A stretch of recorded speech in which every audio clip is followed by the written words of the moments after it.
Hi, എല്ലാവർക്കും നമസ്കാരം. അപ്പോൾ നമുക്ക് കാറ്റത്തെ കിളിക്കൂട്ടിലെ നിധിയുടെയും സുധീഷിൻ്റെയും നാളത്തെ നല്ലൊരു കഥ കേൾക്കാം.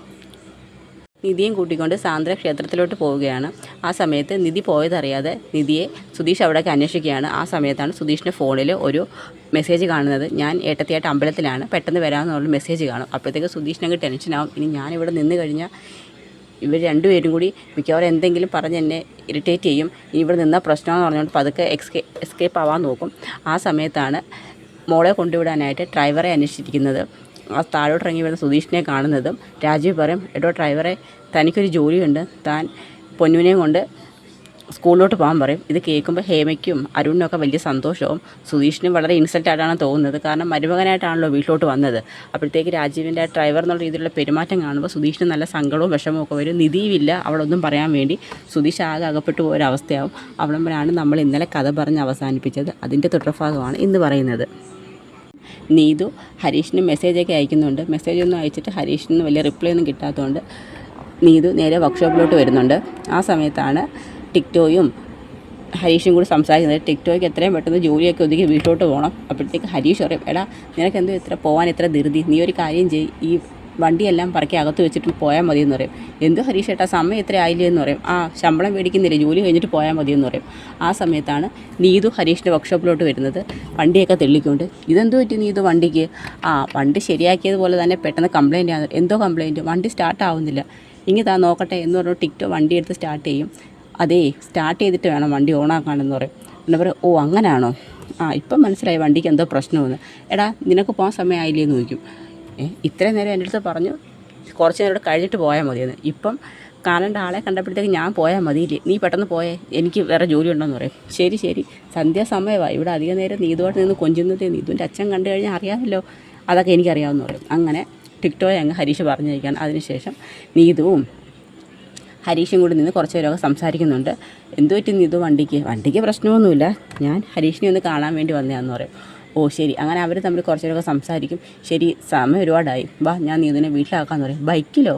വേണ്ട, അച്ഛൻ കണ്ടാൽ അതും മതിയെന്ന് പറയും. ബൈക്കിലൊന്നും അല്ല, നീതുവിൻ്റെ വണ്ടി എടുക്കും, ഞാൻ പുറകെ വരാമെന്ന് പറയും.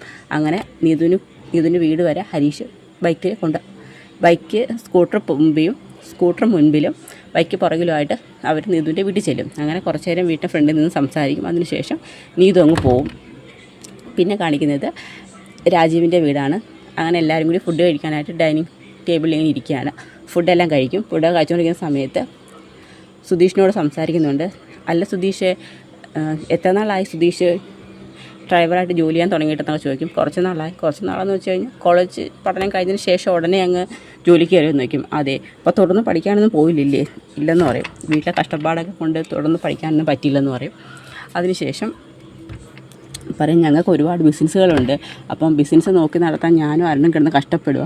സുധീഷിന് താല്പര്യമാണെങ്കിൽ ഞങ്ങളുടെ കൂടെ ബിസിനസ്സിൽ ജോയിൻ ചെയ്യാമെന്ന് പറയും. ഉടനെ സുധീഷിന് മനസ്സിലാവും ഇപ്പോഴും ഇവരെന്നെ ഡ്രൈവറായിട്ട് തന്നെ കണക്കാക്കുന്നത്. ഡ്രൈവർ റൂമിൽ കിടക്കാൻ പറയും. ഡ്രൈവറായിട്ട് എല്ലാം പോകുമ്പോൾ എന്നെ കൊണ്ടുപോകും. പിന്നെ ഇപ്പം നിധിയുടെ മുമ്പിൽ വെച്ച് മാത്രം ഒരു മരുമകൻ എന്ന രീതിയിൽ പെരുമാറുക എന്നൊക്കെ സുധീഷ് മനസ്സിൽ പറയും. ഉടനെ എന്തു പറ്റി സുധീഷ്, ഞാൻ ചോദിച്ചതിന് മറുപടി ഒന്നും പറഞ്ഞില്ല. അതൊന്നും വേണ്ട, ബിസിനസ് എന്നൊക്കെ പറയുന്നത് വളരെ റിസ്ക്കുള്ളൊരു കാര്യമാണ്, അതും എനിക്കത്ര വശമൊന്നുമില്ല, അതുകൊണ്ട് വേണ്ട, ഞാനായിട്ട് വെറുതെ നല്ല ബിസിനസ് ഒന്നും നശിപ്പിച്ച് കളയേണ്ടെന്ന് പറയും. ഉടനെ പറയും, ഞങ്ങൾ പറഞ്ഞതേ ഉള്ളൂ, സുധീഷിൻ്റെ ഇഷ്ടമെന്ന് പറയും. പിന്നെ അപ്പോൾ എനിക്ക് താല്പര്യമില്ല എന്ന് പറഞ്ഞുകൊണ്ട് സുധീഷ് അങ്ങ് പോവും. അതിനുശേഷം നിധിയും പറയും, സുധീഷിന് താല്പര്യമില്ലല്ലോ അച്ഛാ, അതുകൊണ്ട് പിന്നെ നിർബന്ധിക്കേണ്ടെന്ന് പറയും.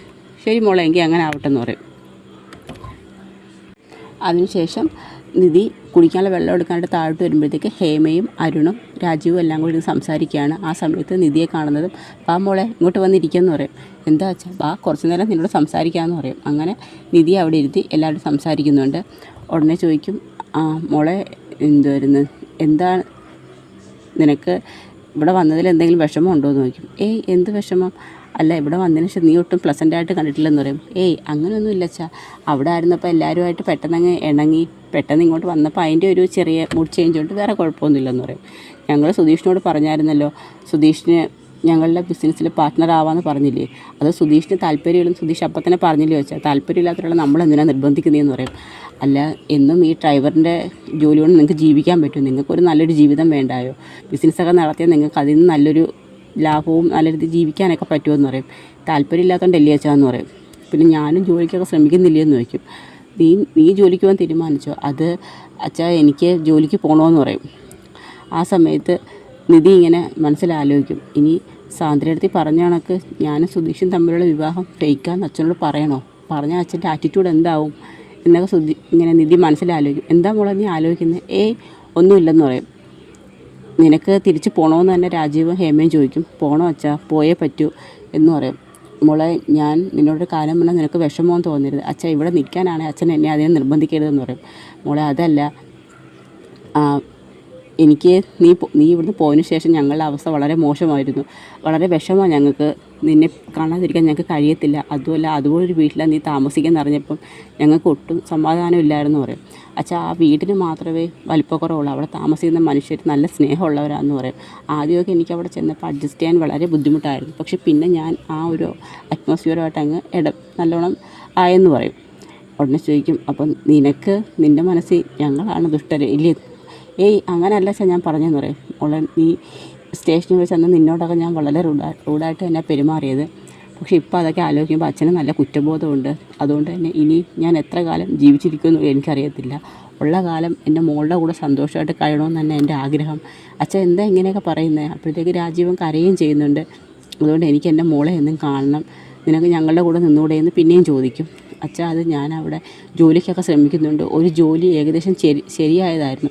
HR റൗണ്ട് വന്നപ്പോൾ ആ സമയത്ത് അവിടെ സൂര്യ ഉണ്ടായിരുന്നു പറയും. സൂര്യയോ? അതെ, HR റൗണ്ട് വന്നപ്പം അവിടുത്തെ മാനേജറുടെ ഫ്രണ്ടായിരുന്നു സൂര്യ. അവനായിരുന്നു അന്ന് ക്യാബിനിൽ ഇരുന്നത്. അവൻ കാരണം എനിക്കന്ന് ആ ജോലി കിട്ടാതെ പോയത്. അല്ലെങ്കിൽ ഇപ്പോൾ എനിക്ക് ഓഫീസിൽ നല്ലൊരു ജോലി കിട്ടിയെന്ന് പറയും. ഓഹോ, അവൻ അങ്ങനെ ചെയ്തോ? ഉടനെ അരുണെ നോക്കിയിട്ട്, അരുണേ ആ സൂര്യയെ വിളിച്ച് 2 വഴക്ക് പറയണം. അവൻ കാരണം എനിക്ക് എൻ്റെ മോൾക്ക് കിട്ടാൻ പോയ നല്ലൊരു ജോലി ഇല്ലാതാക്കിയെന്ന് പറയും. ശരി അച്ഛാ, ഞാൻ സൂര്യ ഒന്ന് കാണട്ടെന്ന് പറയും. അങ്ങനെ നിധിയെ സമാധാനിപ്പിക്കാൻ വേണ്ടിയാണ് സൂര്യയുടെ കാര്യം അവിടെ പറയുന്നത്. അങ്ങനെ നിധി അവരുമായിട്ടിരുന്ന് സംസാരിക്കുകയാണ്. ആ സമയത്ത് സുധീഷ് റൂമിലിരിക്കും. കുറേ സമയമായിട്ട് നിധിയെ കാണാത്തതുകൊണ്ട് സുധീഷ് താഴോട്ട് വരുമ്പോഴത്തേക്ക് എല്ലാവരും തമ്മിൽ സംസാരിക്കുകയാണ്. അപ്പോഴത്തേക്ക് സുധീഷിന് ടെൻഷനാവും, ഇനി എന്നെക്കുറിച്ച് വല്ല കുറ്റം പറഞ്ഞ് കൊടുക്കുകയാണോ എന്ന് പറഞ്ഞുകൊണ്ട് സുധീഷ് അങ്ങ് മുകളിലോട്ട് പോകും. അങ്ങനെ സുധീഷ് അവിടെ നിൽക്കുകയാണ്. നിധിയെ വിളിക്കണോ വേണ്ടായോ, ഇനി വിളിച്ചാൽ അവർക്കൊല്ലം തോന്നുമെന്നൊക്കെ കരുതി സുധീഷ് ഇങ്ങനെ റൂമിൽ നിൽക്കുന്നിടത്താണ് നമ്മുടെ നാളത്തെ കഥ അവസാനിക്കുന്നത്. ഇനി ഇവരുടെ എല്ലാം നിർബന്ധത്തിന് വഴങ്ങി നിധിക്ക് അവിടെ നിൽക്കുമോ, അതോ രാജീവിൻ്റെ കൂടെ പറഞ്ഞത് കണക്ക് ഒരാഴ്ച നിന്നിട്ട് തിരിച്ച് കിളിക്കൂടിലോട്ട് പോവുമോ? അപ്പോൾ അതിൻ്റെയൊക്കെ വരും വിശേഷങ്ങളാണ് നമ്മൾ ഇനിയുള്ള ദിവസങ്ങളിൽ കാണാൻ പോകുന്നത്. അതിനായി നമുക്ക് കാത്തിരിക്കാം. എല്ലാവർക്കും വീഡിയോ ഇഷ്ടമായെങ്കിൽ ഒന്ന് സപ്പോർട്ട് ചെയ്യണേ. എല്ലാവർക്കും ഒരു നല്ല ദിവസം നേരുന്നു. നന്ദി.